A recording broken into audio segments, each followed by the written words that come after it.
Here at TRU we got a sighting recently which has piqued our interest, partly because two people have seen it at the same time. That's always good when you get two witnesses. They seem very honest, very truthful. We have withheld the names and we have withheld the actual location, but what we will say, it is in the northeast of the state. They're driving along in their car, they see something bound in front of them, they both look at each other and think, I think I've seen a thylacine. Now, the northeast of Tasmania has been a hot spot for thylacine sightings, and the habitat there looks quite good, so it has also piqued our interest. Once we got this report in, we did something a little bit unusual. We asked both of the people if they would document this straight away and document it separately, not together, so they can't look at each other's documents. But what we also did is we asked them if they would, again separately, do a sketch of what they saw. I only saw the back end of the animal, behind the ribs to the tail. My main focus was the tail or rump, mostly because I thought it was a wallaby at first, but then it just didn't look or move right. Dark brown grey colour, similar to that of a wet wallaby. However, the hair was sleeker than a wallaby's fuzz. I did not see stripes. The tail was similar in appearance to that of a wallaby, but without the curve, and it moved differently when it was rushing off. It held the tail higher and straighter than a wallaby does. The top of the hindquarters was quite a sharp pointed shape, not at all smooth or curved. The movement was different to anything I've seen from our wildlife. It was similar to the movement of a crouched wallaby when they crawl forward, nibbling at grass, but with a lot more speed. The speed at which a wallaby would then hop. Size, I'd say maybe the size of an Australian kelpie. It happened so quickly that I really couldn't be any more accurate than above. It was foggy and drizzling rain, so it was not a perfectly clear view either.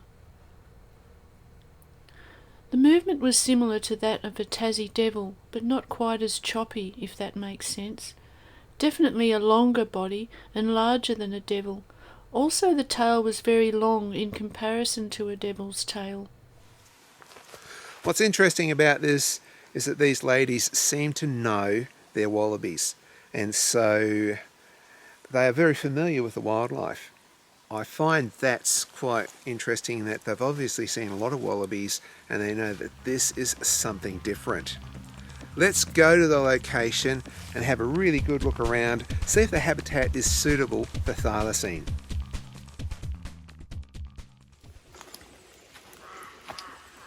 We've come to the site of a very recent thylacine sighting here in eastern Tasmania. 2020, a local couple who have been driving down this particular stretch of road for the last 20 years come round a corner and they see what they think is a thylacine crossing from one side of the road to the other.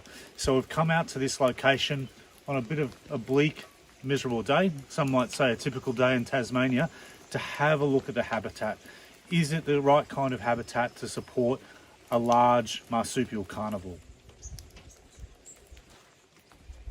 We're just looking at some of the detail of this particular sighting now, and you can see just to my right here that there's a clear animal trail, an old wooden fence where animals have been getting underneath that wooden fence, coming up this dirt track and then crossing where I am in front of me, crossing the road, and you can see the animal track on the other side where they've scaled the bank and they're off into the bush undercover.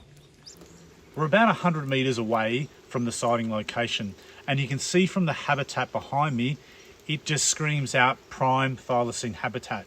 You can easily imagine an ambush predator using that closely dense packed bush there to sneak up on its prey that's grazing out in that more open area in front of me.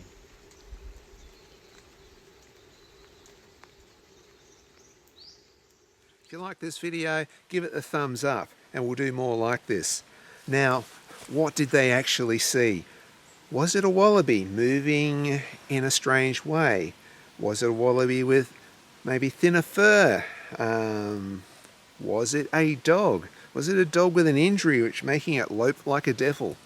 Or was it something else? Let us know in the comments what you think. I'll see you in the next video.